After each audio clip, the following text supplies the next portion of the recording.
L'agriculture béninoise, à l'instar de celle de la sous-région, se trouve sérieusement menacée par les changements climatiques.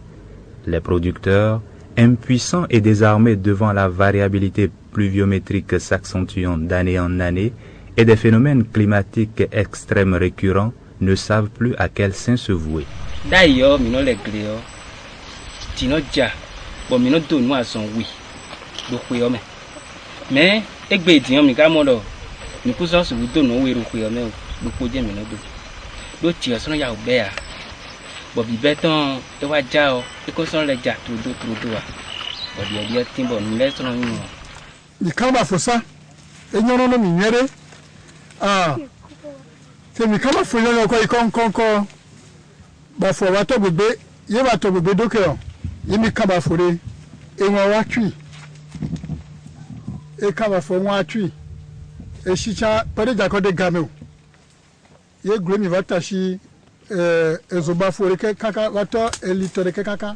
La situation actuelle de l'environnement fait ressortir trois problèmes majeurs, à savoir la dégradation et l'épuisement des sols, la dégradation des ressources sylvicoles et la dégradation de l'environnement humain. Les terres qui étaient fertiles, que les gens cultivaient, ces terres-là sont devenues infertiles. Disons que les gens ont pratiqué une agriculture minière utilisant des éléments chimiques, comme les engrais chimiques. Donc, ils ont réussi à détruire, en quelque sorte, la terre. Ils ont réussi aussi à détruire la forêt qui existait. Disons que l'agriculture elle-même est à la base d'une certaine destruction, puisque nous pratiquons au Bénin une agriculture extensive.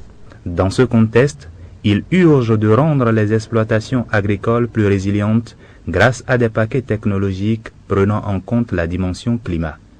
C'est à cela que s'attelle l'organisation non gouvernementale Initiative pour un développement intégré durable, IDID, à travers son projet PRECAB. C'est le projet de renforcement des connaissances économiques et de la capacité d'adaptation au changement climatique au Bénin. C'est un projet qui a été financé par le Centre de recherche pour le développement international du Canada à travers son initiative de renforcement des centres de recherche africains. Il y a également le programme CCE, Changement climatique et eau. Et ce projet d'une durée de 3 ans, de 2011 à 2014, vise essentiellement à approfondir des recherches dans le domaine de l'adaptation au changement climatique sur certaines options, notamment l'aspect économique. Parce que dans la littérature scientifique mondiale, on se rend compte que l'aspect économique lié à l'adaptation est très peu documenté. Il est mis en œuvre dans 35 communes, couvrant ainsi les 8 zones agroécologiques du Bénin. Son volet axé sur la recherche-action participative a permis la mise en place des sites d'expérimentation dénommés champs-écoles paysans. Au total, 72 CEP ont été installés dans 12 communes réparties dans les 6 départements d'intervention du projet, à savoir la Liborie, l'Atlantique, les Collines, le Koufo, la Donga et le Plateau. Un champ-école paysan, c'est en quelque sorte un champ dans lequel nous regroupons les producteurs qui viendront apprendre un certain nombre de connaissances sur les nouvelles technologies introduites dans le domaine de l'adaptation au changement climatique. Comme orientation retenue pour l'installation des CEP figure en bonne place l'actualisation des dates de semis. La variabilité climatique n'est pas seulement le manque de quantité d'eau écoulée. La variabilité climatique, c'est aussi un décalage dans les temps.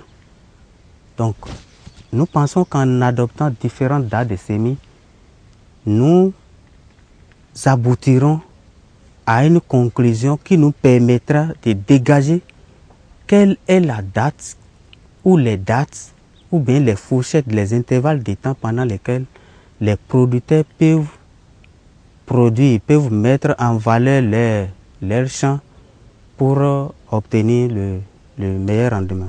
La résistance des systèmes d'exploitation agricole au changement et à la variabilité climatique dépend de la fertilité des sols. Le PRECAB, dans son protocole d'installation des champs-écoles, a implémenté des options d'adaptation jugées pertinentes dans un processus de co-apprentissage avec les producteurs. Ici, nous avons installé un dispositif d'actualisation des dates de semis sur le maïs et une option d'adaptation, c'est-à-dire l'utilisation du pois d'Angola sous forme de culture en couloir. Cette option a surtout pour objectif de lutter contre les vents violents et de participer à la restauration du sol. Et avec un système de rotation des cultures, le producteur pourra quand même utiliser le peu d'espace qui est à sa disposition.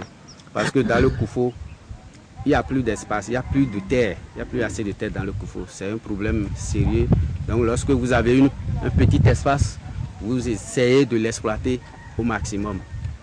Donc, et ce qui est plus répandu ici, lorsqu'on parle d'agriculture ici, les gens voient directement l'utilisation des engrais. Parce que lorsque vous faites quelque chose sans engrais, ça ne donne rien. Donc, mais engrais seul ne suffit pas. Il faut nécessairement un apport organique pour pouvoir valoriser l'engrais qu'on met. Et pour pouvoir quand même maintenir un tant soit peu la fertilité du sol de façon durable. La culture en couloir du pois d'Angola n'est pas la seule option d'adaptation introduite dans les CEP. Le mukuna, une plante de couverture, est l'option qui permet de lutter contre les poches de sécheresse en maintenant l'humidité du sol en cas de stress hydrique. Il contribue également à renforcer la fertilité des sols.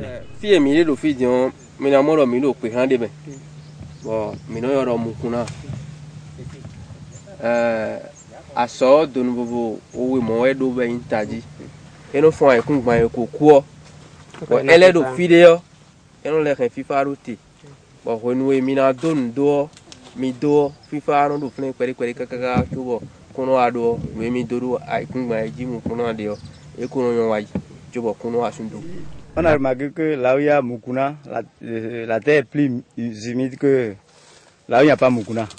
Nous-mêmes, on a constaté ça. Quand on a manqué la pluie, ça fait plus de 2 semaines. Là où il n'y a pas mukuna, là, c'est déjà sec. Au Nord Bénin, l'option retenue par le PRECAB pour la restauration des sols dégradés et la gestion rationnelle de l'eau au profit de la plante est le zaï. La technique de zaï consiste à mettre en place sur un champ, sur un terrain prêt à être exploité pour une culture, les bousses de vache posées au niveau des poquets du semis. Il y a différentes sortes de techniques de zaï que nous avons appliquées à Panikwara, précisément dans l'arrondissement de Funigo. La première technique avait consisté à semer et à côté du poquet des semis, faire un autre creux et mettre les bousses de vache sans fermer. La technique de zaï que nous avons exploitée ici a consisté à faire les poquets d'avance, à mettre les bousses de vache avant de semer et renfermer. C'est ce que nous avons fait sur ce terrain ici. L'application de ces options d'agroforesterie, de gestion intégrée de ressources en eau et de gestion intégrée de la fertilité des sols a révélé par endroits une extrême pauvreté des sols que seule une jachère prolongée peut corriger. Selon les zones agroécologiques, la pratique des semis décadaires a permis de dégager des fourchettes de dates provisoirement propices aux cultures pour un meilleur rendement. Tirer une conclusion à l'issue de ce essai, c'est déjà trop tôt. Mais on doit répéter un certain nombre de fois. Donc l'année prochaine, on va venir répéter l'essai, peut-être autrement, et pouvoir dégager un calendrier culturel au niveau concernant spécifiquement, bien sûr, le maïs. Et commencer par vulgariser ce calendrier parce qu'on sait que dans l'ancien temps, il faut commencer par semer à partir de avril. Ce qui est vraiment dépassé, révolu et caduque. Maintenant, à partir de quand maintenant le producteur peut semer, il faudrait qu'on soit en mesure de le dire. Et c'est à l'issue d'un certain nombre de répétitions au niveau de la recherche. Je pense que à la fin de la répétition de l'année prochaine, on saura quoi dire concrètement aux producteurs, quoi leur conseiller et quoi proposer comme calendrier culturale sur le maïs. C'est une conclusion sommaire parce que l'actualisation de la date des semis, c'est quelque chose qu'il faut faire sur plusieurs années avant de tirer une conclusion générale. Mais nous pensons qu'à travers ce projet PRECAB, nous allons parvenir, bien sûr, avec les institutions partenaires comme l'INRAB, qui nous appuient bien sûr dans l'installation de ces essais-là, nous allons parvenir à commencer par dégager un calendrier agricole sommaire. Les expériences d'adaptation développées par le PRECAB viennent toutes en réponse à la variabilité climatique. Leur capitalisation permettrait de les valoriser et les intégrer dans une démarche de recherche-action participative qui doit sous-tendre les processus de décision.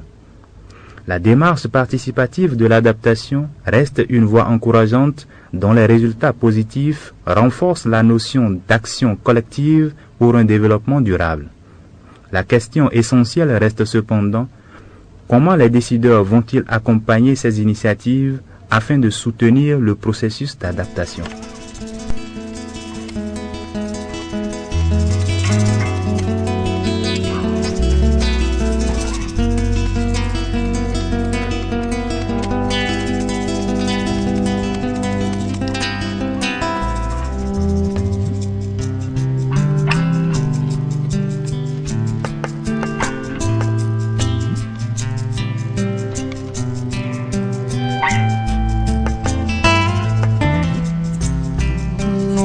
Sankre no soas